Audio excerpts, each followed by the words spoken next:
નમસ્કાર, ન્યૂઝ બુલેટિનમાં આપનું સ્વાગત છે। હું છું પંકજ શર્મા। શરૂઆત મહત્વપૂર્ણ ખબરથી। બનાસકાંઠામાં રાજપૂત જાગીરદાર સમાજનું મહાસંમેલન યોજાયું। ઓગળના વડા ગામે યોજાયું મહાસંમેલન। અલગ અલગ 7 વિભાગ માટે ઘડાયું નવું બંધારણ। અલગ અલગ 15 મુદ્દાઓ સાથે નવું બંધારણ બન્યું છે। સમાજમાં લગ્ન મરણ પ્રસંગે થતા ખોટા ખર્ચાઓ અટકાવવા પર ભાર મૂકવામાં આવ્યો। સમાજમાં ચાલતા કુરિવાજો બંધ કરવા માટે સમાજ એક તાતણે થશે। આ બંધારણનો અમલ ન કરનારને ત્યાં કોઈએ જવું નહીં અને કુટુંબ તથા ગ્રામ લોકોએ સામૂહિક બહિષ્કાર કરવો એવો નિર્ણય પણ લેવાયો।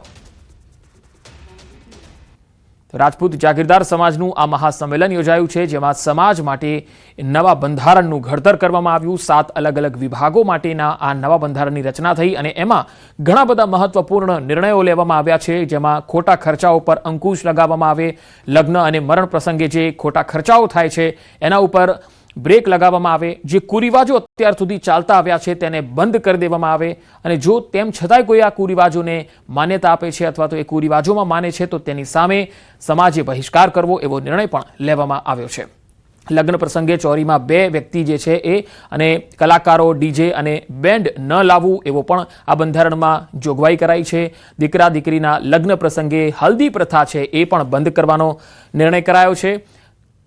તો આ નવા બંધારણના કેટલાક નિયમો, જોગવાઈઓ છે એ લાગુ કરવામાં આવી છે। દીકરાની જાનમાં મર્યાદિત સંખ્યામાં જવું, મોટી સંખ્યામાં ન જવું, લગ્ન પ્રસંગે જાપાશીક સદંતર બંધ કરવી, આ પણ નિર્ણય કરાયો છે। બારણું રોકવાનો, કોઈ દાગીનો લેવો નહીં, આ પણ એક નિર્ણય મહત્વપૂર્ણ છે, કારણ કે સમાજમાં આવા લગ્ન પ્રસંગોમાં ઘણી જગ્યાએ જોવા મળતું હોય છે। મરણ પ્રસંગે ભાતી લેવી નહીં કે આપવી નહીં અને બારસ તેરસ લેવી કે આપવી નહીં, બારા તેરા લેવી કે આપવી નહીં એવો પણ નિર્ણય કરાયો છે। મહેમાનોને ભાડા આપવા કે લેવા નહીં, આવો પણ નિર્ણય કરાયો છે। આ ખૂબ જ મહત્વપૂર્ણ અને જાગૃતિ માટે જરૂરી છે। અસ્થિ વિસર્જન માટે ફક્ત કુટુંબના સભ્યોએ જવું, અન્ય કોઈ સભ્યોએ ન જવું એ પ્રકારનો પણ એક નિર્ણય છે, જેથી અહીંયા ખોટા ખર્ચાઓને અટકાવી શકાય।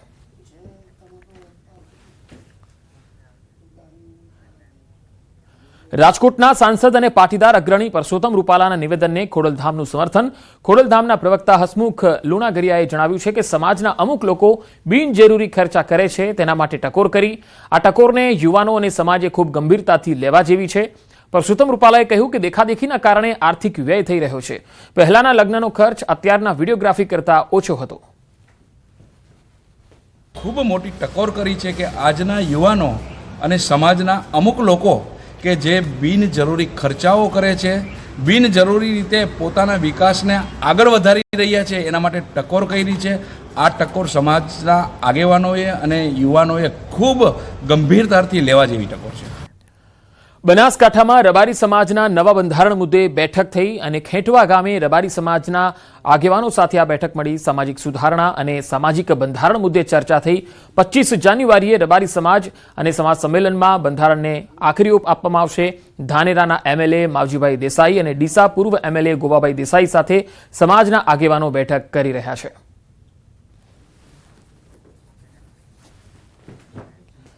પાટણમાં રોડ ક્રોસ કરવા જેવી બાળકીનો અકસ્માત થઈ ગયો। સિદ્ધપુર તાલુકાના ડિંડરોલ ગામનો આ બનાવ છે, જ્યાં અકસ્માતની ઘટના સીસીટીવીમાં કેદ થઈ। ડિંડરોલ ગામે મામવાડા જવાના માર્ગ પર રોડ ક્રોસ કરવા જતી બાળકીનો અકસ્માત થયો। જીપ ડાલા સાથે અકસ્માતમાં નાની બાળકીને ગંભીર ઈજા પહોંચી। બાળકી મહેસાણાની ખાનગી હોસ્પિટલમાં સારવાર હેઠળ છે। આખો આ બનાવ કઈ રીતે બને છે તમે જોઈ શકો છો। રોડ ક્રોસ કરવા જતી બાળકીને અકસ્માત નડ્યો હતો। સિદ્ધપુર તાલુકાના ડિંડરોલ ગામે આ અકસ્માતનો બનાવ બન્યો। આખો બનાવ સીસીટીવીમાં પણ કેદ થયો। આ તરફ પોરબંદરના રાણાવાવ રેલવે સ્ટેશન પર ટ્રેનમાંથી બાળકીને બચાવવામાં આવી। રાણાવાવ સ્ટેશન માસ્ટરે ચાલુ ટ્રેનમાંથી બાળકીને બચાવી હતી। રાણાવાવ રેલવે સ્ટેશન પર પોરબંદરથી રાજકોટ જતી ટ્રેન સ્ટેશન પર ઊભી હતી, જે દરમિયાન એક મહિલા એક બાળક સાથે સ્ટેશન પર ઉતરી હતી, પરંતુ બીજું બાળક ટ્રેનમાંથી ઉતરી ન શકતા લટકાઈ ગયું, જે દરમિયાન સ્ટેશન માસ્ટરે સમય સૂચકતા વાપરી અને ચાલતી ટ્રેનમાંથી આ બાળકને બચાવ્યું હતું। ફરી એકવાર આ તસવીરો જુઓ। આ તસવીરોમાં તમે જોઈ શકો છો કે એક બાળકી છે જે ચાલુ ટ્રેનમાં લટકી ગયું અને આ મહિલા છે એ બૂમો પાડે છે। સ્ટેશન માસ્ટરની નજર પડે છે અને તુરંત તે એ બાળકીને બચાવી લેશે।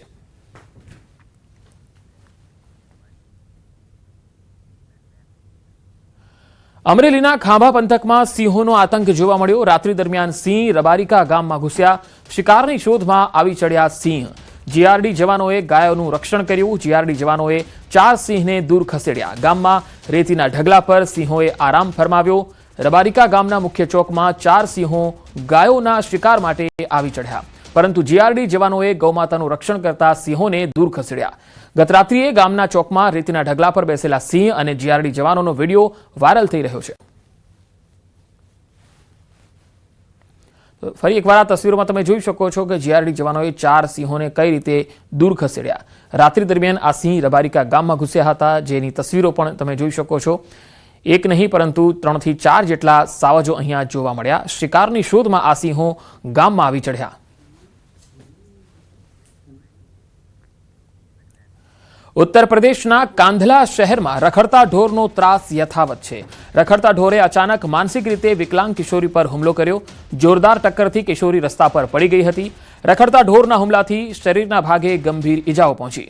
કિશોરીને સારવાર માટે હોસ્પિટલમાં ખસેડવામાં આવી। પ્રાથમિક સારવાર બાદ હાલતમાં સુધારો થતા રજા આપવામાં આવી। સમગ્ર ઘટનાના સીસીટીવી પણ સામે આવ્યા। રખડતા ઢોરના ત્રાસથી લોકોમાં ભય ફેલાયો છે। રખડતા ઢોરને પકડવા લોકોની વહીવટીતંત્ર પાસે માંગ છે।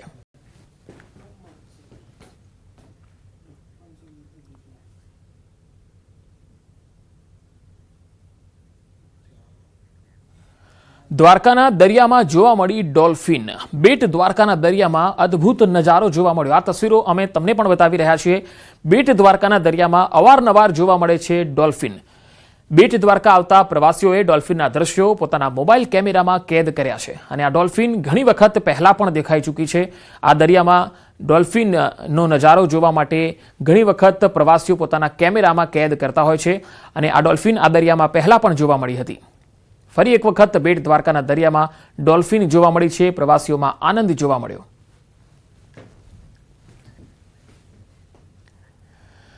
ઉત્તરાયણ તો પૂરી થઈ ગઈ, છતાં દોરીથી દુર્ઘટનાઓ હજુ પણ થઈ રહી છે।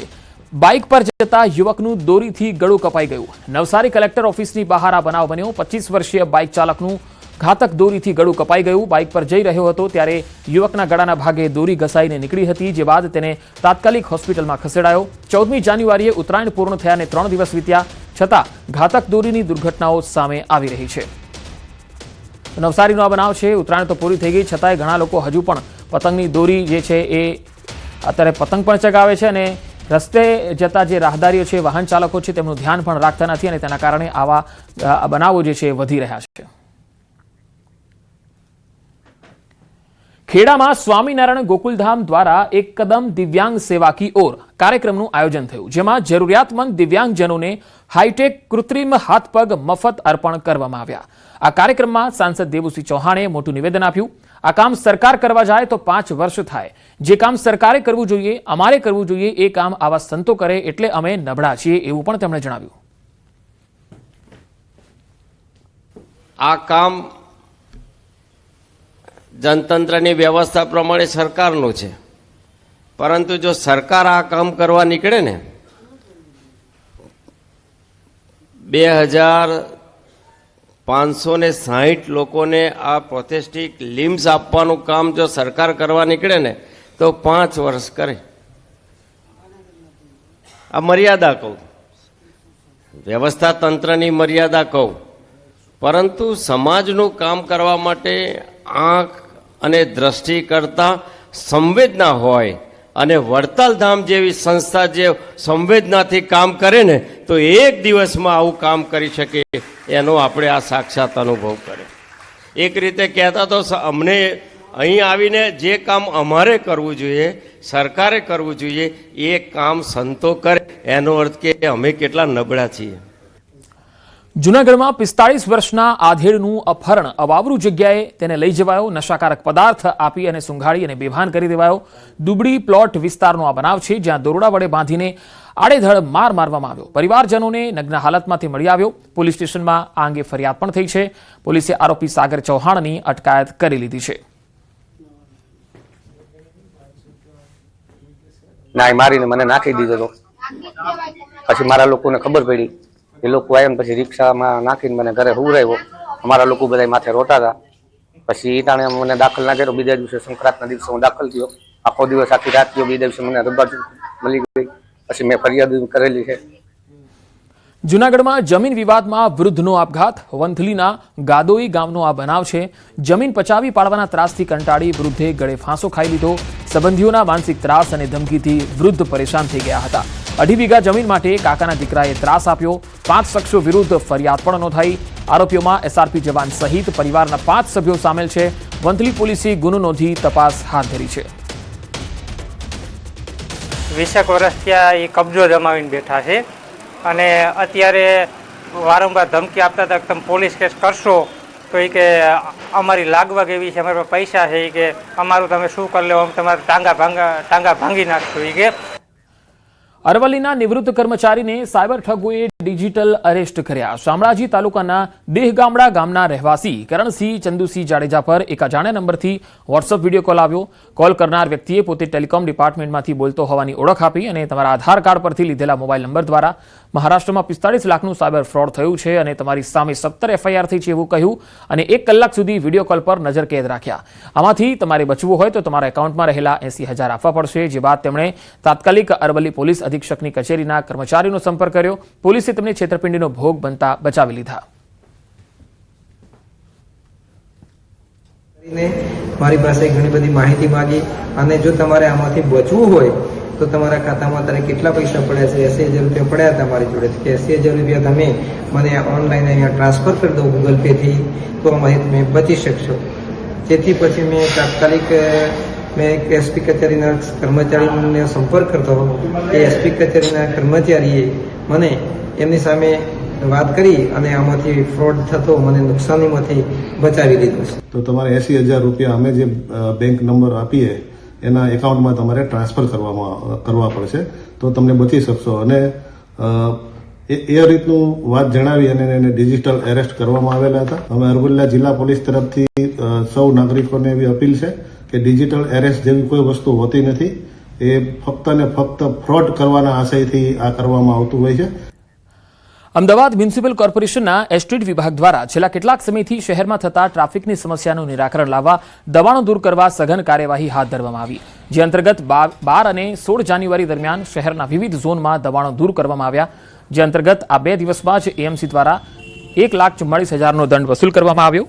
આ દરમિયાન કુલ 141 લારી ગલ્લા, 40 દૂર કરાયેલા શેડ, 239 તાડપત્રી, 1173 દૂર કરાયેલ અન્ય પરચુરણ માલ સામાનની સંખ્યા, 396 જાહેર રસ્તા પર જાહેરાતના બોર્ડ, 221 લોક કરેલા વાહનો, 3 ગેરકાયદેસર પાર્ક થયેલા વાહનોને ટોઈંગ કરેલા વાહનો અને 253 દંડ કરેલા વાહનોનો સમાવેશ થાય છે.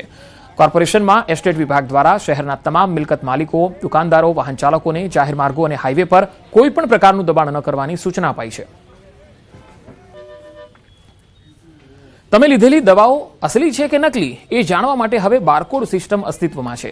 ભારતના ડ્રગ્સ કંટ્રોલ જનરલ ઓફ ઇન્ડિયાએ ફાર્મા કંપનીઓ માટે દવાઓ પર QR કોડ લગાવવું ફરજિયાત કરી દીધું છે. હાલ વિદેશમાં જતી બધી દવા પર બારકોડ ફરજિયાત છે, જ્યારે ડોમેસ્ટિકમાં બધી દવા પર બારકોડ ન હોવાથી સવાલ ઉઠે છે. આ મામલે ગુજરાત કેમિસ્ટ્રી એન્ડ ડ્રગિસ્ટ એસોસિએશનના પ્રમુખ જસુભાઈ પટેલે જણાવ્યું કે હવે અમુક કંપનીઓએ બારકોડ શરૂ કર્યા છે. આ બારકોડ સ્કેન કર્યા બાદ જે માહિતી આવશે તેમાં કોઈ શંકા હોય તો ફરિયાદ કરી શકો છો. ધીરે ધીરે ઘણી કંપનીઓ આ સુવિધા આપી રહી છે. તમામ દવા પર બારકોડ ફરજિયાત કરવાનું પણ સૂચન આપ્યું છે. કેન્દ્ર સરકારે 2-2.5 વર્ષ પહેલાં જ્યારે 262થી વધુ દવાઓમાં બારકોડ ફરજિયાત કર્યો. આમ જોવા જાવ તો એક્સપોર્ટ જે બી દેશની બહાર જાય જે દવાઓ જાય છે એની ઉપર ફરજિયાત 100% પ્રોડક્ટ ઉપર બારકોડ છે.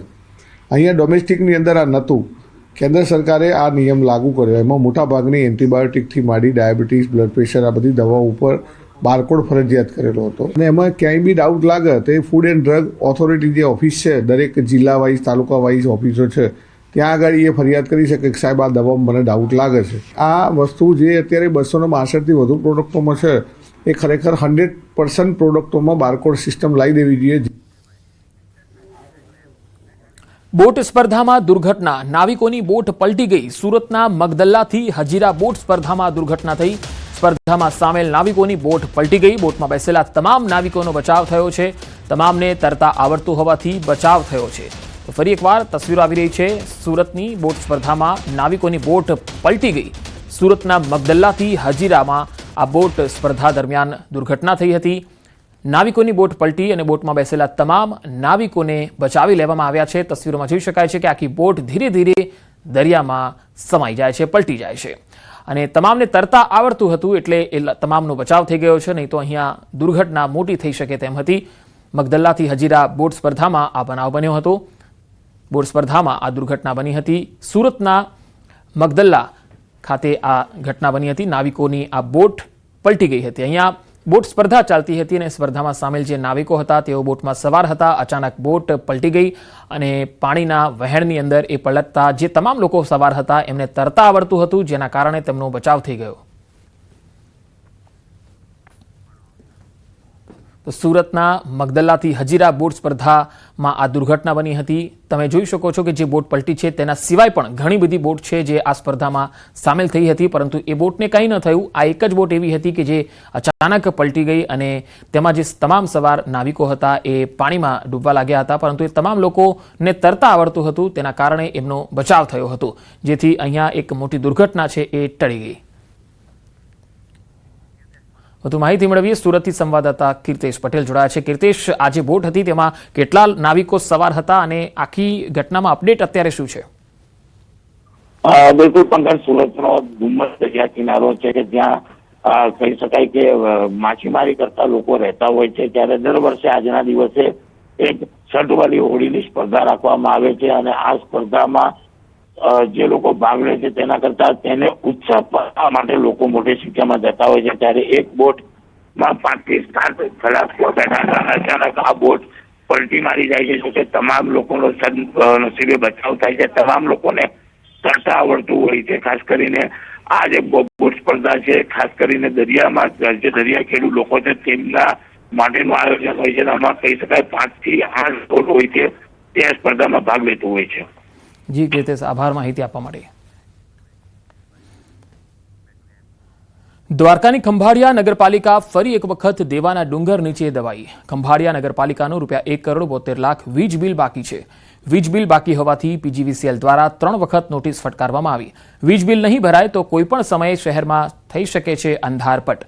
સ્ટ્રીટ લાઇટ અને વોટર વર્કર્સ શાખાના વીજ બિલ બાકી છે. સતત વિકાસની વાતો કરતી પાલિકા ફરી એક વખત દેવાના ડુંગર નીચે દબાઈ ગઈ છે.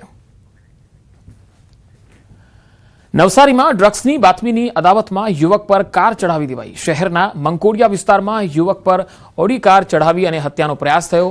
ડ્રગ્સ કેસની બાતમીની શંકા રાખી યુવક પર હુમલો કરવામાં આવ્યો. સમાધાનના બહાને બોલાવી ઓડી કાર ચઢાવી જાનથી મારી નાખવાનો પ્રયાસ થયો. સમગ્ર મામલે 4 વિરુદ્ધ ફરિયાદ નોંધાઈ છે. 3 આરોપીની ધરપકડ થઈ છે, જ્યારે 2 કાર જપ્ત કરાઈ છે. હજુ એક આરોપી ફરાર છે અને તેની શોધખોળ ચાલુ છે. સમાચારોનો પ્રવાહ લગાતાર જારી રહેશે. હાલ રોકાઈશું એક વિરામ માટે.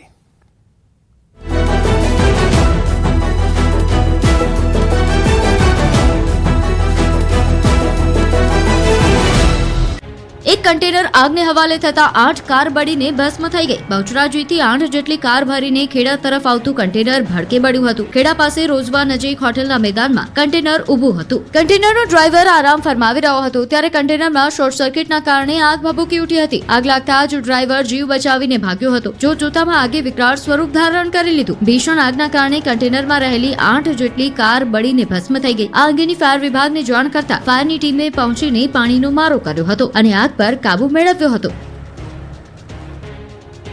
રાજકોટ જિલ્લાના આટકોટ નજીક કાનપર ગામની સીમમાં 4 ડિસેમ્બર 2025ના દિલ્હીના નિર્ભયાકાંડ જેવી જ અત્યંત ક્રૂર અને જઘન્ય ઘટના સામે આવી હતી. ખેતમજૂરની વાડીમાં રમતી 7 વર્ષની માસૂમ બાળકીને નજીકની ઝાડીમાં ખેંચી જઈ 3 સંતાનના પિતા રેમસિંગ ડુડવાએ પીંખી નાખી હતી. એટલું જ નહીં, દુષ્કર્મ બાદ બાળકીના ગુપ્તાંગમાં સળીઓ નાખી તેને લોહી લુહાણ કરી દીધી હતી. બાળકી દર્દથી કણસી રહી હોવા છતાં આરોપી ત્યાંથી નાસી છૂટ્યો હતો. પોલીસે 8 ડિસેમ્બરે આરોપીને ઝડપી 11 દિવસમાં જ ચાર્જશીટ ફાઇલ કરી હતી. 12 જાન્યુઆરી એટલે કે 35 દિવસમાં કોર્ટે ચુકાદો આપી આરોપીને દોષિત ઠેરવ્યો હતો. એ બાદ રાજકોટની સ્પેશિયલ કોર્ટે 15 જાન્યુઆરીએ સજાનું એલાન કરવાનું હતું, પરંતુ 17 જાન્યુઆરીની તારીખ પડી હતી. આજે આરોપી રેમસિંગ તેરસી ડુડવા સામેનો આખરી ચુકાદો સ્પેશિયલ કોર્ટના જજ વીએ રાણા દ્વારા આપવામાં આવ્યો. આરોપીને ઘટનાના ગણતરીના દિવસોમાં જ ફાંસીની સજા સંભળાવવામાં આવી છે. બીજી તરફ સમગ્ર મામલે નાયબ મુખ્યમંત્રી હર્ષ સંઘવીએ સોશિયલ મીડિયા પર પોસ્ટ કરી. તેમણે પોસ્ટમાં કડક શબ્દોમાં લખ્યું છે કે અમારી દીકરીઓ પર હુમલો એટલે જીવનનો અંત. માત્ર 40 દિવસની અંદર આ દુષ્કર્મ આચરવા વાળા આ ગુનેગારને ફાંસીની સજા અપાવીને અહીંયા આવ્યો છું. બગદાણામાં કોળી યુવાન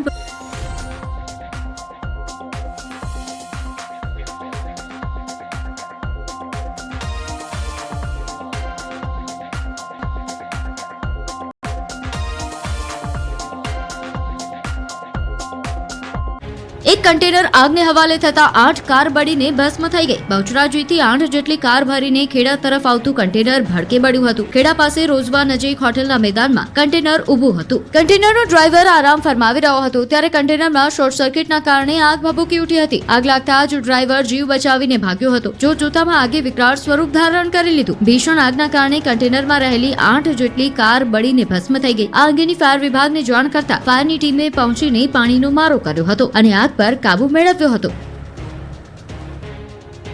રાજકોટ જિલ્લાના આટકોટ નજીક કાનપર ગામની સીમમાં 4 ડિસેમ્બર 2025ના દિલ્હીના નિર્ભયાકાંડ જેવી જ અત્યંત ક્રૂર અને જઘન્ય ઘટના સામે આવી હતી.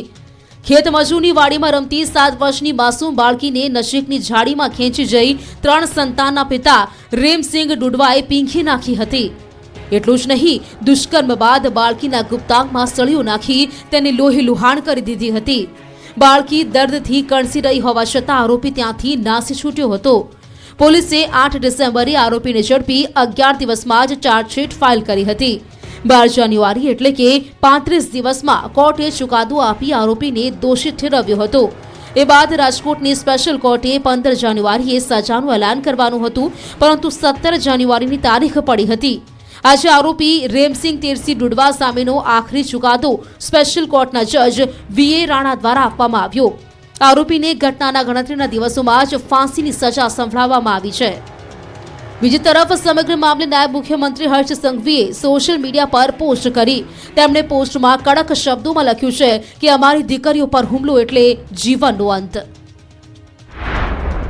માત્ર 40 દિવસની અંદર આ દુષ્કર્મ આચરવા વાળા આ ગુનેગારને ફાંસીની સજા અપાવીને અહીંયા આવ્યો છું. બગદાણામાં કોળી યુવાન પર હુમલાની તપાસ કરી રહેલી એસઆઈટીએ તપાસનો ગિયર બદલ્યો હોય એવું લાગી રહ્યું છે. બગદાણાના નવનીત બાલધિયા પર થયેલા જીવલેણ હુમલા મામલે એસઆઈટી દ્વારા તપાસ કરાઈ રહી છે.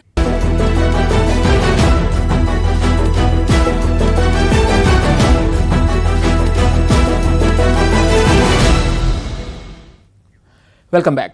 દેવભૂમિ દ્વારકાના ખંભાળિયાના સલાયામાં ફરી આખલાનો આતંક જોવા મળ્યો. સલાયામાં આખલા બાખડતા એક દુકાનમાં ઘૂસી ગયા અને આખી ઘટના સીસીટીવીમાં તમે જોઈ શકો છો. આ તસવીરો જુઓ. ફરસાણની દુકાનમાં આખલા ઘૂસી ગયા અને પછી થઈ જે જોવા જેવી.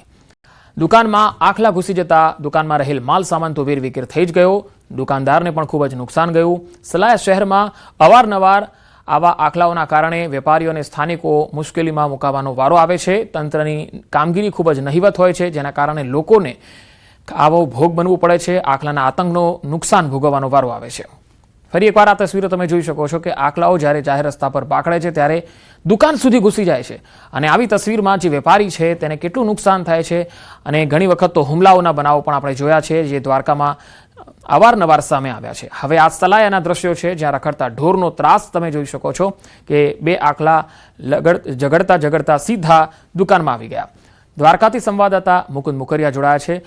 મુકુંદ, આ એક દુકાનની અંદર જે આખલો ઘૂસી ગયો છે, આવા તો ઘણા બનાવો દ્વારકામાં જોવા મળી રહ્યા છે. સ્થાનિક તંત્ર કરી શું રહ્યું છે? પંકજ, વાત કરવામાં આવે તો દેવભૂમિ દ્વારકા જિલ્લાના ખંભાળિયા તાલુકાનું સલાયા ગામ આવેલું છે. અંદાજિત 45,000થી વધુ વસ્તી ધરાવતું આ સલાયા શહેર છે. સલાયામાં અવારનવાર જે આખલા યુદ્ધ સામે આવતા હોય છે અને ગઈકાલે પણ આખલા યુદ્ધના કારણે ભર બજારમાં નાસભાગ મચી જવા પામી હતી. ત્યારે વાત કરીએ તો આજે ફરી એક વખત સલાયાના આખલા યુદ્ધના દ્રશ્યો સામે આવ્યા હતા. 2 આખલા બાખડતા જે સલાયામાં આવેલ ફરસાણની દુકાન છે, આ ફરસાણની દુકાનમાં ઘૂસી જતા વેપારીઓમાં પણ ભયનો માહોલ સર્જાયો છે. ત્યારે દુકાનમાં આવતા જે ગ્રાહકો છે તે ગ્રાહકોમાં પણ ભયનો માહોલ ફેલાયો હતો. ત્યારે વાત કરીએ તો સલાયા નગરપાલિકા દ્વારા જો યોગ્ય કાર્યવાહી કરવામાં આવે તો આખલાના કારણે જે લોકોને પરેશાની થાય છે તેમાંથી છુટકારો મળે. પરંતુ સલાયા શહેરમાં નગરપાલિકાના કોઈ પણ સત્તાધીશો કે અધિકારીઓ દ્વારા આ આખલાનો જે ત્રાસ છે તેને લગામ આપવામાં કોઈ પણ કાર્યવાહી કરવામાં આવતી નથી. પંકજ. જી મુકુંદ, આભાર માહિતી આપવા માટે. તો આવી તસવીરો છે. સલાયા નગરપાલિકા હોય કે વહીવટી તંત્ર હોય, કોઈ ધ્યાન નથી આપતું અને તેના કારણે આખલાઓ રસ્તા ઉપર યુદ્ધ કરવા ચડી જાય છે અને દુકાનો અને લોકોના ઘરો સુધી ઘૂસી જાય છે. અને અહીંયા સ્થાનિક તંત્ર હોય કે પછી જિલ્લા વહીવટી તંત્ર હોય, કોઈને રસ નથી કે આવી રખડતી રંજાડથી નાગરિકોને મુક્તિ અપાવી શકે. રાજ્યના શિક્ષણ મંત્રી પ્રદ્યુમન વાજા આજે રાજકોટની મુલાકાતે હતા અને તેમણે રાજકોટ મહાનગરપાલિકા શિક્ષણ સમિતિની શાળા નંબર 76નું લોકાર્પણ કર્યું. સૌરાષ્ટ્ર યુનિવર્સિટીના પૂર્વ કુલપતિ ગિરીશ ભીમાણી પર વિદ્યાર્થીનીની છેડતીના આક્ષેપો અને છોટાઉદેપુરની શાળાના વાયરલ વિડીયો શિક્ષણ મંત્રીએ નિવેદન આપ્યું. શહેરની શાળા નંબર 99ના ભાડાના મકાનમાં ચાલતી હોવા અંગે વિપક્ષના આક્ષેપો પર ધારાસભ્ય ઉદય કાનગડે કહ્યું. તેમણે કહ્યું કે અનેક શાળાના જૂના બિલ્ડિંગ ઉપર નિર્માણ કાર્ય ચાલી રહ્યા છે. છોટા ઉદયપુરનો એક વિડીયો વાયરલ થયો છે. શિક્ષક 2 દિવસથી શાળામાં નથી આવ્યા. નસવાડી ગામનો છે.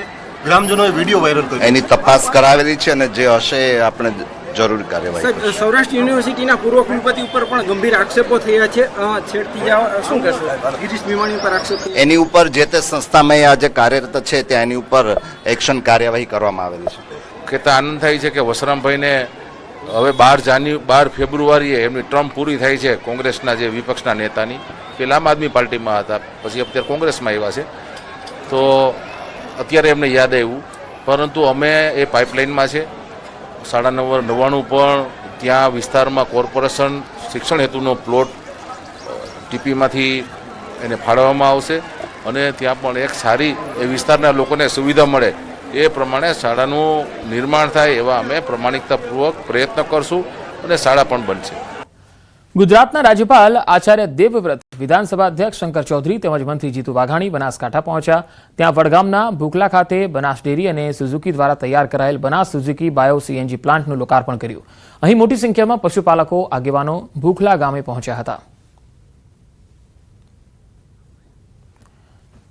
તો બનાસકાંઠામાં ભૂખલા ગામે બનાસ ડેરીનું જે આ પ્લાન્ટ છે તેનું લોકાર્પણ કર્યું હતું.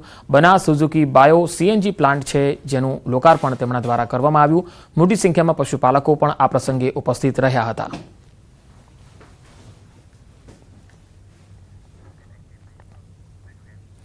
માં નર્મદાની પંચકોશી પરિક્રમાનો પ્રારંભ થશે. આ વર્ષે પણ કીડી મંકોડી ઘાટથી 14 કિલોમીટરના જૂના રૂટ પર જ પરિક્રમા કરાવવામાં આવશે. ગત વર્ષે 14 કિલોમીટરના જૂના રૂટ પર પરિક્રમા શાંતિપૂર્ણ માહોલમાં પૂરી થયા બાદ ચાલુ વર્ષે પણ જૂના જ રૂટ પર નર્મદાની પંચકોશી પરિક્રમા કરાવવામાં આવશે. 19મી માર્ચથી શરૂ થનારી પંચકોશી પરિક્રમાનું 17મી એપ્રિલના રોજ સમાપન થશે. ગત વર્ષે 15 લાખ કરતાં વધારે શ્રદ્ધાળુઓ પરિક્રમા માટે આવ્યા હતા. ચાલુ વર્ષે 2 મહિના પહેલાથી જ તૈયારીઓ શરૂ કરી દેવાઈ છે. નર્મદાની પંચકોશી પરિક્રમા દરમિયાન પૂરતી વ્યવસ્થા રાખવામાં આવશે. યાત્રાધામ બોર્ડ અને વહીવટીતંત્ર દ્વારા યાત્રાળુઓને વધુમાં વધુ સુવિધા કઈ રીતે મળી શકે એ માટે અમે પ્રયાસો કરી રહ્યા છીએ. ખાસ કરીને યાત્રાળુઓ માટે રહેવા માટે ડોમની વ્યવસ્થા, પ્રસાદની વ્યવસ્થા, મેડિકલ સુવિધાઓ, લાઇટિંગની સુવિધા, કારણ કે યાત્રા છે મોટાભાગે એ રાતના સમયમાં ચાલતી હોય છે ને એમના સમિયાણાઓ વગેરે તમામ બાબતો અને વચ્ચે આવતા ગામો અને તેની ચોખ્ખાઈ, સ્વચ્છતા, આ બધી જ બાબતો માટે યાત્રાધામ બોર્ડ અને વહીવટીતંત્ર સતત પ્રયત્ન કરી રહ્યું છે. તો આ બુલેટિનમાં અત્યારે આટલું જ. નમસ્કાર.